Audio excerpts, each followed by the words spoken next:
Hey YouTube friends, today I want to continue in my series about planting potatoes in 5-gallon buckets. This is the second year that I have planted potatoes in 5-gallon buckets, so this will be the second harvest. I was really happy with the harvest that I got last year, but potatoes is always something that you do by faith. So let's go ahead and we're going to dump out a few of my 5-gallon buckets to see what we've got.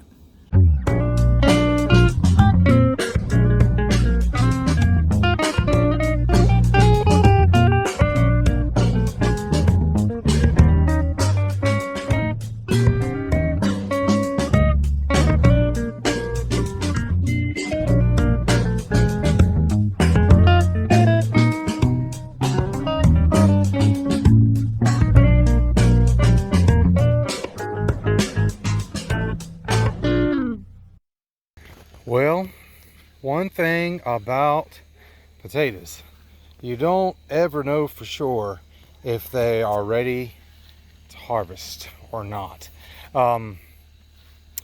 Look at these potatoes. They are looking pretty rough. That should be a sign that they are ready to harvest. I harvested a test bucket a week ago and thought, yeah, surely these are ready. But when I pulled it out of the bucket, the potatoes are kind of small in there. Well, that could mean one of two things. It could mean that the potatoes weren't ready to harvest. So I decided to give these potatoes a little bit longer, but they've just gotten scragglier and scragglier. So another sign could be that they just didn't get that big. So maybe that's what we have. But the small potatoes that we ate, they surely were good. Even if they were small, they were certainly tasty. So at least I had potatoes. But I've tried to let these go for a little bit longer, and they just keep looking scragglier and scragglier. And it's getting hot out here in the Georgia suns in the summer. So we're gonna go ahead and harvest some of these potatoes out and see if they're ready. I'm not gonna harvest all of them, but the ones that are really looking extra bad, I'm gonna go ahead and get those. So what I like to do is find a nice shady spot. I lay out a tarp, and that way I can pour my dirt right onto the tarp and just kind of dig through it. That makes it easy to find the potatoes in there. Then I use one of the buckets and I just put the potatoes right on in there. You don't want to wash the potatoes off, just kind of shake them off, and we're going to let them dry, and any dirt that's on them will get really dry and it'll just come off really easy. You don't wash them until you get ready to cook with them. That's when you'll wash them off. That way it just kind of helps them to last longer. These potatoes can last for a good 6 months if you store them properly, which is one of the things I really like about growing potatoes, because it's a harvest that keeps giving throughout the season. And these are good staple food. They taste great. You can do all kinds of things with them, and they are something that you can survive on if push comes to shove. So growing potatoes is a great option if you want to invest in some food security. So let's get to harvesting some of these. We're just going to take a bucket, dump it out. Can't be any simpler than that. Then you can even take one of the buckets and just kind of use it as a seat.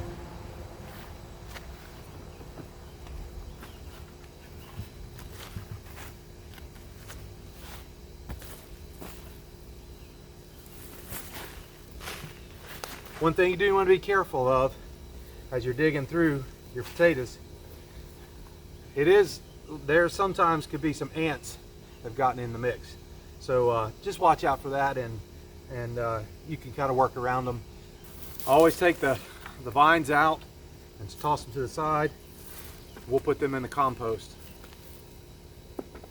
I like to save the soil because I'm going to put that soil right back in these buckets, and then I'm going to grow sweet potatoes in it. Now, you don't want to use this soil to grow potatoes again, at least not for a few years, but you can certainly grow other things in it, like cabbage or lettuce or carrots, or garlic, onions, all kinds of things you can grow in it. And sweet potatoes is another thing that's really good to grow in it. And I like to grow sweet potatoes in buckets too, so that'll be perfect.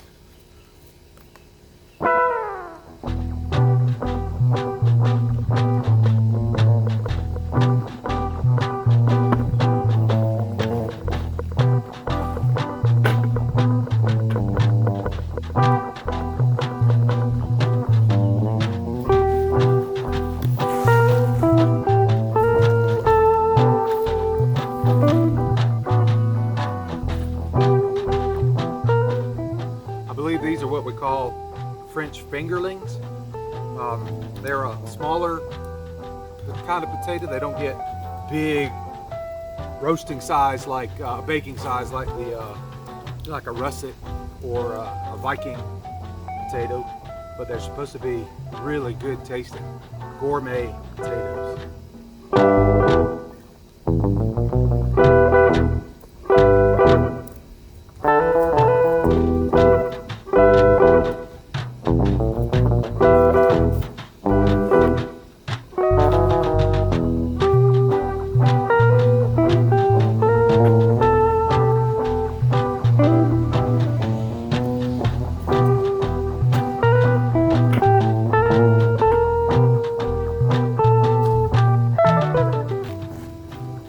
These, I believe, are Yukon Gold potatoes. Got that nice golden color. And these are some good, again, these are not large enough for baking, but make some good full potatoes or roasted potatoes.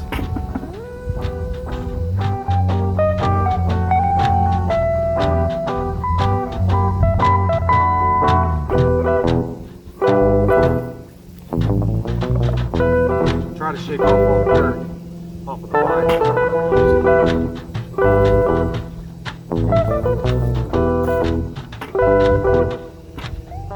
Now that one has got some worms in it,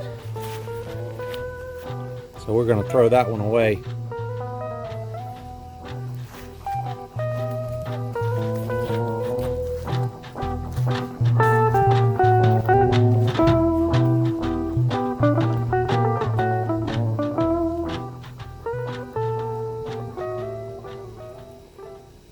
You want to be careful as you're harvesting them, you know, not to, you know, scratch them up or damage them or anything like that, because that'll make them where they won't last very long.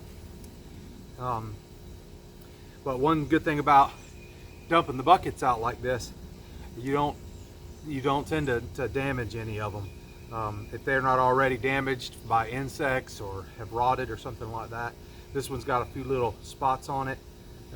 I'm just going to throw it to the side, but because we're dumping out the basket, we're not damaging the outer parts of the potatoes. If you were digging these from a garden, you might have to use a garden fork to kind of loosen the soil up, and anytime you stick a sharp object down into the soil, you're liable to poke a hole in one of your potatoes or scratch the skin.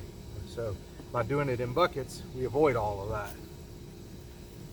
Which way do you harvest your potatoes? Do you grow them in buckets or do you grow them in the ground? I'll have to try growing them in the ground sometime, but I've just had a lot of success growing them in buckets last year, so I knew how to do it and decided to go ahead and do it again this year. I got lots of buckets and I just like the convenience of it. Plus, buckets can be moved around, and if a big frost comes in, you know, you plant potatoes in the springtime. Even before the last frost date, you can, if you time it right. But Mother Nature's kind of fickle, and you never know if a frost is going to come up kind of out of the blue. And with potatoes being in buckets, you can just move them. You can move them inside into your garage or into your house and get them out of the home and protect them. So it's just convenient growing them in buckets. I don't know if it's, you know, you might have more productivity if you grew them in the ground. I don't know. I have to do a comparison one day, see which one works better. But I've gotten all the potatoes that I needed just by growing them in buckets. So you can sort of grow them closer together in buckets as well. If you have them in the ground, you probably want to space them out a little bit more, but you're just planting so many potatoes per bucket, and then you can put your buckets close together when the plants are small, and then as they grow bigger, you can move them apart. Now, once that the tarp is getting kind of full of dirt, we can just kind of scoop this stuff together and put it back in the buckets and get ready to plant some sweet potatoes.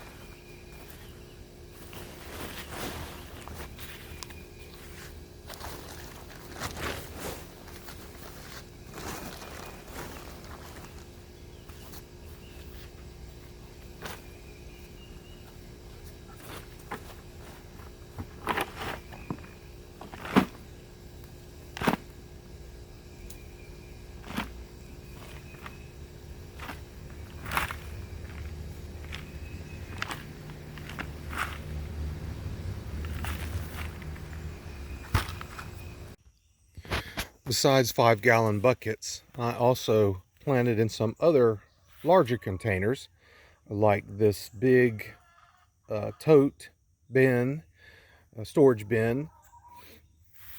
And also this year I tried an experiment planting in a cardboard box. Everybody's got plenty of cardboard boxes lying around, especially since we use things like Amazon so much to deliver things to us. So there's lots of cardboard boxes, and you can use those to plant potatoes as well. So we're going to see how those turned out for us as well today. So 2 cardboard boxes. I got maybe 3 or 4 pounds of potatoes, and these are French fingerling potatoes. They're not meant to be really super large. They're gourmet potatoes, but that's a good palm size potato, and I have several like that in this bucket, and you can see that's just from those 2 cardboard boxes. So I think I'm going to do that again. It's a very viable option. Most people have plenty of boxes laying around if you're getting deliveries, or if you work for a grocery store or a company like that and you have access to boxes. Most people can come by boxes, and that's a great option for growing sweet potatoes or Irish potatoes. And yeah, after it's all over, the box just goes into the compost. It just kind of decomposes. It's a great way to recycle and make a container to grow potatoes in. And I'm sure you could grow other things in them as well. Well, since using the cardboard boxes worked so well, I think I'm going to use another cardboard box to plant some sweet potatoes in. Let me show you how I prepared this. So the box wasn't quite deep enough as I wanted it to be, so I just taped the top flaps up high just to make it deeper, and you can sort of see how deep that is. The other thing I do to prepare it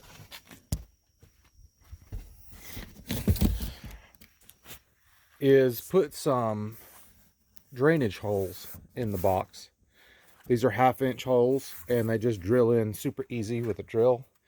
Also at the bottom, this is actually upside down, so at the bottom I put some 1/2-inch holes a couple of inches above the bottom of the box, and this just allows for drainage because the bottom of the box can sometimes get clogged up with dirt, and then these are just extra holes to help things drain real well. I'm not using potting soil in these boxes.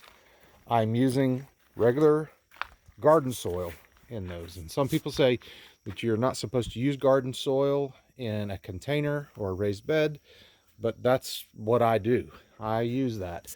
It is heavier than potting soil, so if you're planning on moving them, just have to account for that.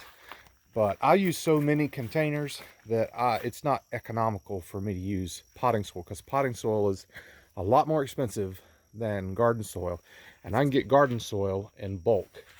So, but I don't have any problem growing potatoes, sweet potatoes, or anything in garden soil inside a container. It doesn't have a problem at all for me. And I even get worms and stuff inside the potting soil. I mean, inside the containers with the garden soil. So that's just fine for me. Don't mind it at all. All right, so now we've got the harvest in, all of the different potatoes, and you can see how I'm storing them here. I have a bedroom in my basement that stays 5 or 10 degrees cooler than the rest of the house because it's in the basement on the lower floor. And so we don't use this room for anything now. It's just a guest bedroom. So we just kind of store some of our food in here. And in this little nook area, little sort of a cutout area in the wall, and I just built some shelves in there and put hardware cloth on them so that the air can circulate around it. We also installed these curtains so we can close this out, and we can still have guests stay in this bedroom. We had 16 pounds of French fingerlings, and during the taste test the other day, my daughter said the French fingerlings were the best tasting ones. Then we had 13 pounds of Yukon Golds. Also of the Yukon Golds, those were the ones that produced the biggest potatoes. To be honest, this year I didn't get any really massive potatoes, and it didn't matter if I grew them in the 5-gallon buckets or the 15-gallon buckets. They just, they didn't come out huge, but that's okay. They came out plenty large enough for eating and for canning and all kinds of stuff. Then the next surprising one was we had 9 pounds of these Purple Majesty potatoes. Last year I grew Adirondack Blue potatoes, and these are purple inside. It's really cool. There's one you can see. It's got the skin kind of scratched away. You can see the color inside. Tastes just like regular potatoes, but they add a little bit of color to your... I wanted to grow Adirondack Blue, but those weren't available, so I tried these Purple Majesties, and they were pretty productive, so I'm happy with that.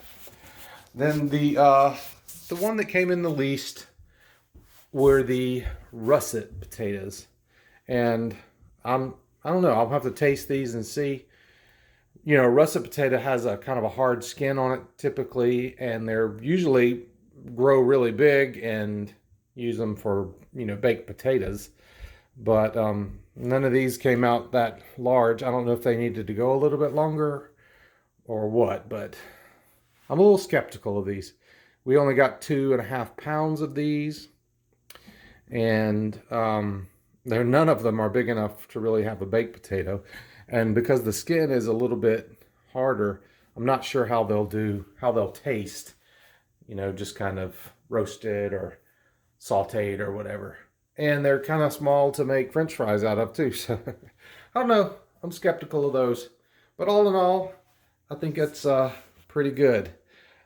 These potatoes will last us a good long time, and we'll have plenty to give away as well. But anyway, and these are also my garlic and my onions that I harvested this year. In Matthew 7, verse 17, Jesus said, "A good tree produces good fruit, and a bad tree produces bad fruit." And he was using this as an illustration to tell us how we can tell whether a person is a person of good character or not. You can't always judge a book by its cover. Someone who pretends to be a really spiritual, good, moral, religious person could turn out to be an imposter, a wolf in sheep's clothing, so to speak. On the other hand, someone who is, looks kind of rough on the outside.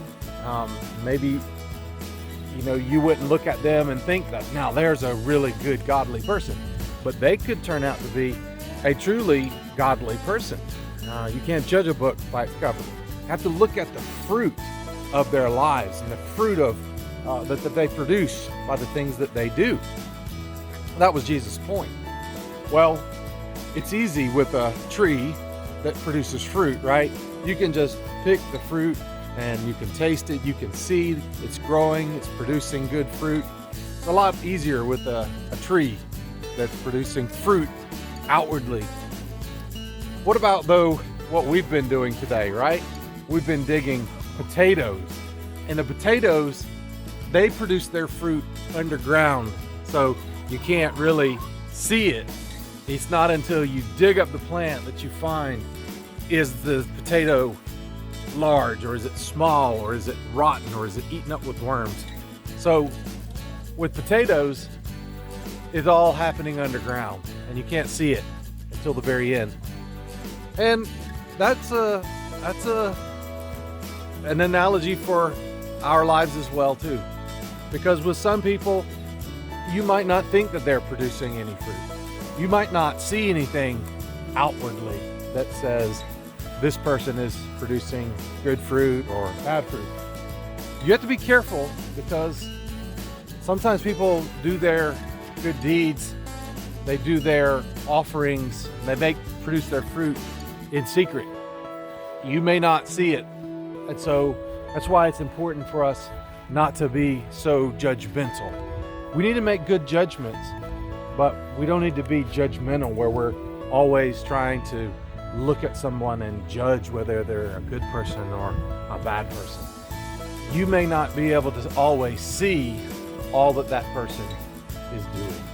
Give people the benefit of the doubt. Of course, you want to make sure, if you're having to make a judgment call, if you're having to make a decision about whether you can trust someone or not, it's important for us to be wise. Jesus said we should be as wise as serpents, but as innocent as a lamb. Well, we have to make judgments sometimes. And in order to do that, we sometimes need to investigate further and find out the evidence, whether a person is worthy of our trust or not.